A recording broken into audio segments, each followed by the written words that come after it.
Assalamu alaikum, grade 9 students. Mathematics 4024. Some questions from past papers related to the topic of indices. I shared these questions with you guys in the class. और फिर मैंने ये सोचा कि इसका solution जो है वो वीडियो की फॉर्म में आप लोग से डिस्कस कर लिया जाए because most of you are able to solve these type of questions. काफ़ी सारों ने ये क्वेश्चन सॉल्व कर लिए थे, तो मैंने सोचा कि इसको क्लास में डिस्कस करने से बेहतर है कि इस पे एक वीडियो बना लें ताकि ये कि तुम लोग अपनी करेक्शन जो है वो खुद ही कर लो। और as I told you that you have to solve these questions in your registers as well. So we will be solving some questions. मैंने तो वैसे तुम्हारे साथ 24-25 क्वेश्चंस शेयर किए हैं। इंशाल्लाह I will be making videos on those as well. इसमें इस वीडियो में will be solving only 8 questions जो आपके सामने लिखे हुए हैं। ठीक है, इसमें थोड़ा सा रूल्स को भी डिस्कस कर लेंगे साथ साथ, और फिर इन क्वेश्चंस के सॉल्यूशंस को देखते हैं। तो let's just move on with the solution. First part is a, the question is 1 upon 3 to the power negative 2. So since the power is negative, so this is negative indices, और हमें पता है कि negative indices का rule ये होता है कि we have to convert this negative power into positive power। क्योंकि 3 का स्क्वायर जो है वो मुझे पता है क्या होता है, लेकिन 3 की पावर -2 जो है वो मुझे नहीं पता कि वो किस तरह कैलकुलेट होता है। So the trick is you have to convert this negative power into the positive power, and for that we have a rule. हमारे पास एक रूल था जो हमने डिस्कस किया हुआ है। वो रूल कहता है कि if you want to convert a negative power into a positive power, just flip the fraction. क्योंकि इस वक्त नेगेटिव पावर जो है वो फ्रैक्शन पे है, तो मैं सिर्फ इसको फ्लिप कर दूंगा, और फ्लिप करने के बाद जो है वो पावर ऑटोमेटिकली पॉजिटिव हो जाएगी। फ्लिप करने का मतलब है the thing which is in the numerator will come in the denominator, and the thing which is in the denominator will come in the numerator. तो ये 1/3 है, तो जब फ्लिप होगा तो ये 3/1 हो जाएगा, and the power will automatically gate positive. क्योंकि ये हमने ट्रिक देखी थी, हमने देखा था कि किस तरह जो है वो फ्रैक्शंस को हम लोग जो है वो सॉल्व कर सकते हैं with the negative power. So now the power is positive. So I have to give this power to both of them. 3 square is, I can write it like this, 3 square upon 1 square.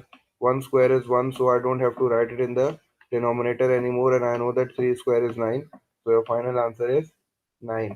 You don't have to write 9 upon 1. It means 9, so 9 is the final answer. Moving on to the next part. The next part is 8 base है हमारे पास, और उस पर जो power है वो है 2/3। Again this is a question since the power is in fraction, तो ये रैशनल इंडाइसिस का क्वेश्चन है। इसके हमने दो मेथड्स डिस्कस किए थे, वो दोनों मेथड से जो है वो मैं इस क्वेश्चन को इस वीडियो में सॉल्व करूंगा। फर्स्ट मेथड जो कन्वर्जन था वो रेडिकल साइन वाला, तो पहले इसको उस मेथड से देख लेते हैं कि किस तरह उस मेथड में सॉल्व होता था। Since this is the index form, ये इंडेक्स फॉर्म है, तो इसको मुझे रेडिकल फॉर्म में कन्वर्ट करना पड़ेगा। रेडिकल फॉर्म के लिए मैंने आपको बताया था first you have to make a radical sign. ये रेडिकल साइन आपने बना लिया, इसके अंदर आप बेस लिखोगे। बेस मेरे पास 8 है, तो मैंने जो है वो इनसाइड बेस लिख दी।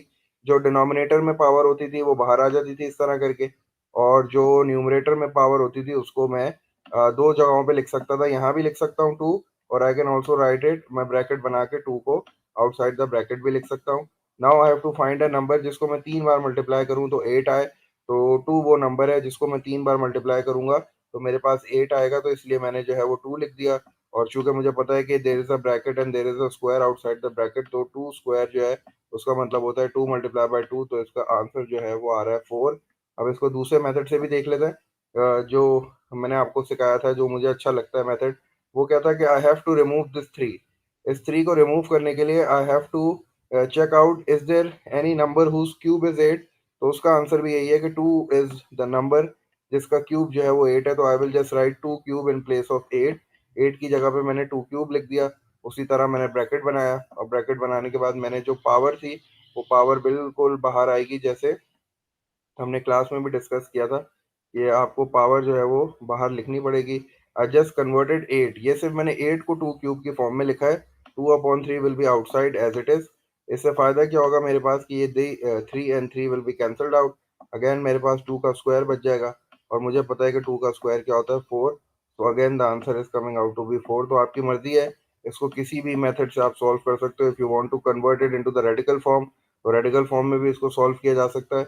वरना फिर जो हमारी ट्रिक थी कि डिनोमिनेटर में जो पावर है वही पावर जो है वो अगर अंदर आ जाए, तो जो डिनोमिनेटर की पावर है वो कैंसिल आउट हो जाएगी, और हमारे पास जो है वो सिंपल आंसर आ जाएगा। Moving on to the next question. Next question में हमारे पास उसने दिया हुआ है 5 square plus 5 to the power 0।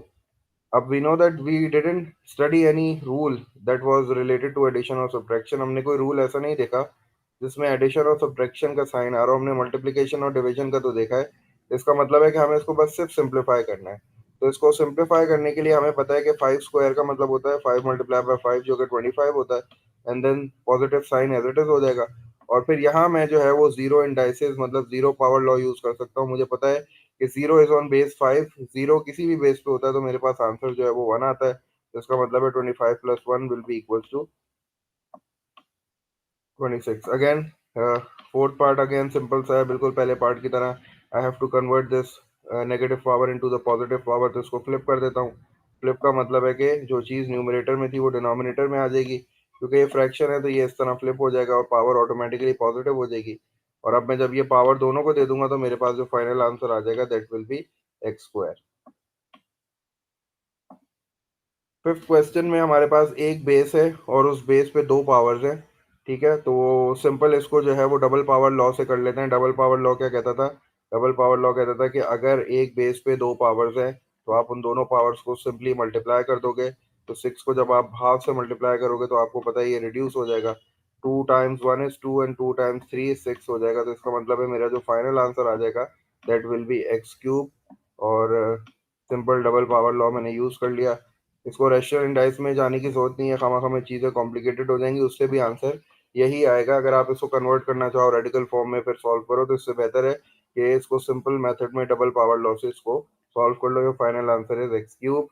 Part F में हमारे पास जो है वो डिवीजन हो रहा है। तो डिवीजन को आपको पता है we write it in the form of fraction. तो हमने इसको फ्रैक्शन की फॉर्म में पहले कन्वर्ट कर दिया।